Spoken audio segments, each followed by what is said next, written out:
Guys, welcome back to the YouTube channel. I just got over here to the shop. We're at Mike's Garage. It's Labor Day. It actually is Labor Day. It's Monday. It's not. We're past Labor Day weekend. We went racing. We had some issues. Transmission seemed like it was slipping a little bit. So luckily Mike was closed today, and so Joey was over here working on his race car. And so I decided that I would ask him if I could bring mine over here and work on mine, and they said sure. So got it up on the lift. We're going to snatch the transmission out. The dump valves on it Friday night. I noticed there was some material in the pan, and so we need to freshen this thing up. It's been about a year since we had it out. Last time we had it out, we were at Charlotte. We broke the planetary. We didn't freshen it. We just basically just looked at it and put it back together. I think the band's shot in it now. We were playing with the dump valves. That second pass, we had a huge transmission flare. When it shifted, it actually tried to shift at the right point, and it flared like 1,000 RPM and then come down. Now, the dump valve was right there at the point where it was still opening or just closed, the external, so it could have been a pressure issue. So the dump valve may not be happy doing that, or it could be that the band is wore out and it released a little too soon, or the high gear clutches are not applying at the proper time. So luckily he's got lift, and he said I could use it today. So we're going to snatch it out real fast, pull it apart, and see if we can see anything wrong. Look at it, freshen up what we need to freshen up. He's got a bunch of parts and pieces, and then hopefully we'll be good to go racing soon. All right, check it out. Comment, like, and subscribe. Later, guys. It's like a test that I fail, so depressed when I can't seem to get out. But something deep inside won't let me quit. I swear that I'm inspired by all this shit. Tell me that I can and I won't. That's what guides me the most. Your lies, I'll do what I want.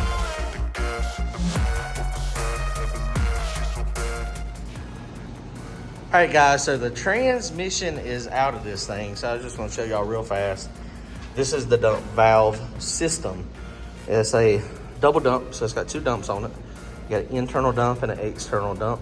And the way this works is the internal one is this one right here.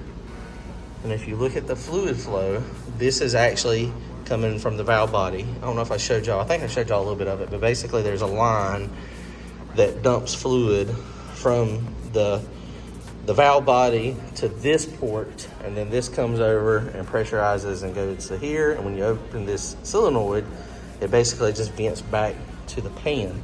So this other one is tied into the cooler circuit. So the thing about the cooler circuit one, this is the external. So it goes down here, and then this one comes here and then vents back to the pan as well.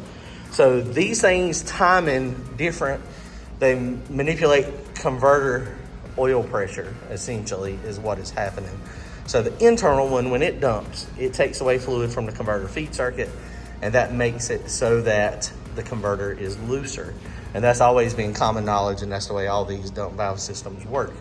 The external one dumps fluid after it comes out of the converter, and this one goes from the some people loop this, and this one goes to, in my car, it goes to the transmission cooler that is back here in the back.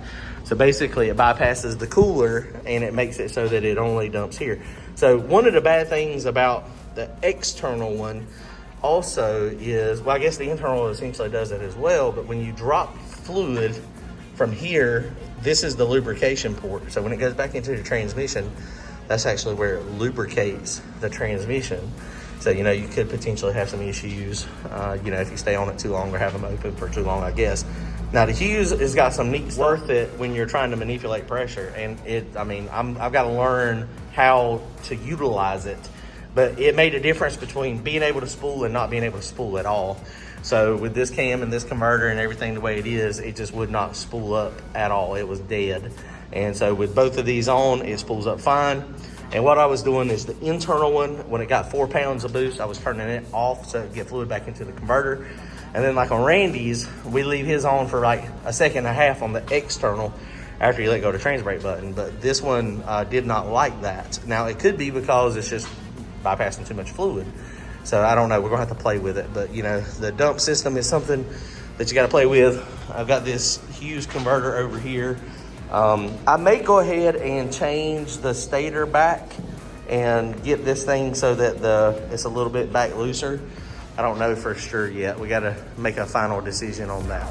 Tell me that I can and I won't. That's what guides me the most. Your lies, I'll do what I want.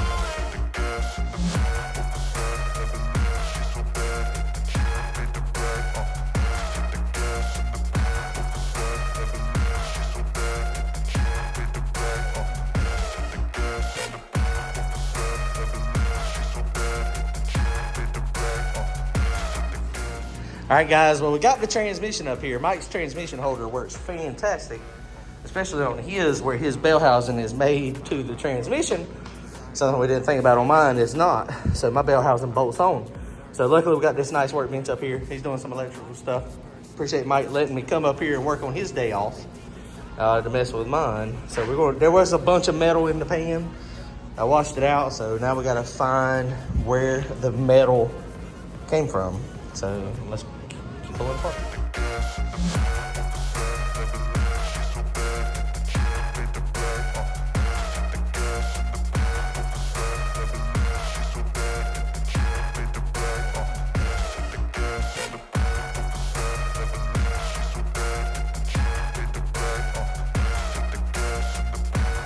All right, guys, well, the battery went dead, so I had to charge up the phone real fast, but we got this planetary part.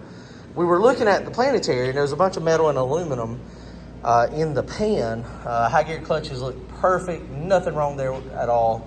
All my washers look good that I can tell.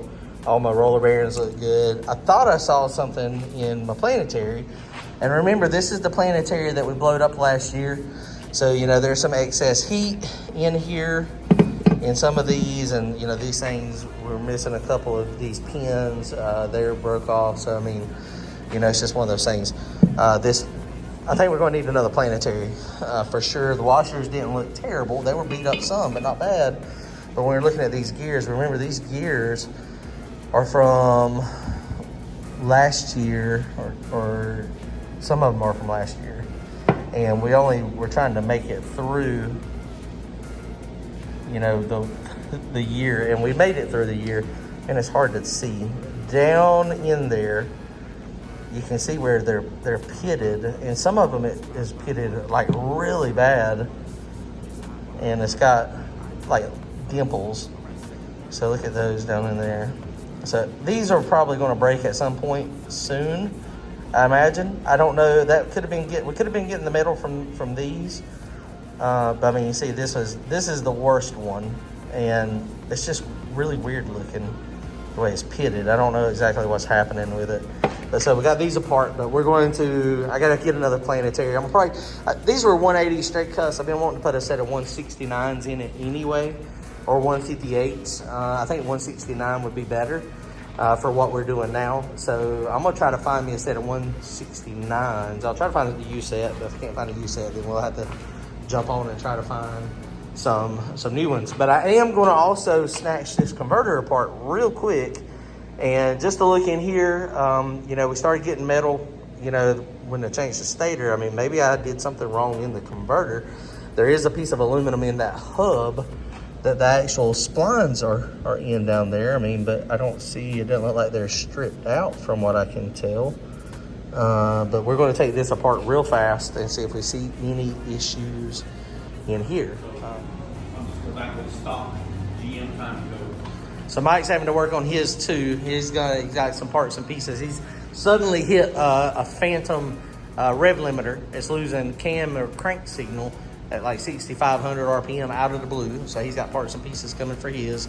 We are going to just find us another planetary. Everything looks fine in the torque converter.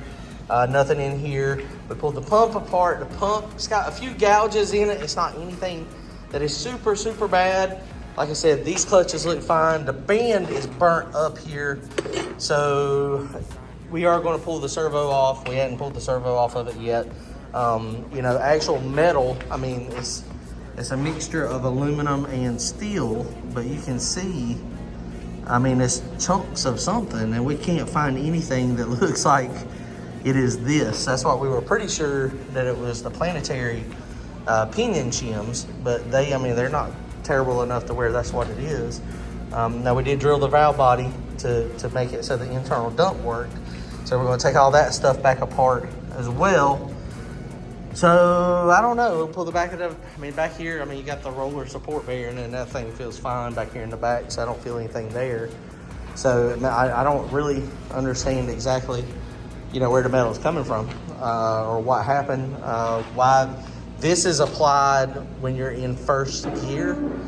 So that would explain why we had to slip into big flare, as this thing, maybe it was just out of adjustment. It has been a while since I have adjusted the band. So maybe it was just out of adjustment and it was a little too loose, and you know, and it just was you know, causing issues there. I don't know. We're gonna find us a planetary and clean everything, make sure everything's good there. I need to make sure, I gotta go watch Pete's where he replaced this stay. You know, this one is spragless, so it just mounts down in there. So I mean, it's, you know, not moving anywhere in there. I need to make sure that I've got this the correct way, not the wrong way, but I think that's the right way. All right, guys, well, we're done for the day, Labor Day. Going to push the car back in the trailer, start hunting parts and pieces, and we'll be back racing soon with mine, probably 2 or 3 weeks. Randy's car this weekend, we're going to Piedmont, so that's going to be fun. Mike might show up at Piedmont, too. We were talking about going to Motor Mile to do JJ's no prep, but that's not going to happen. So, all right, later, guys. Comment, like, and subscribe.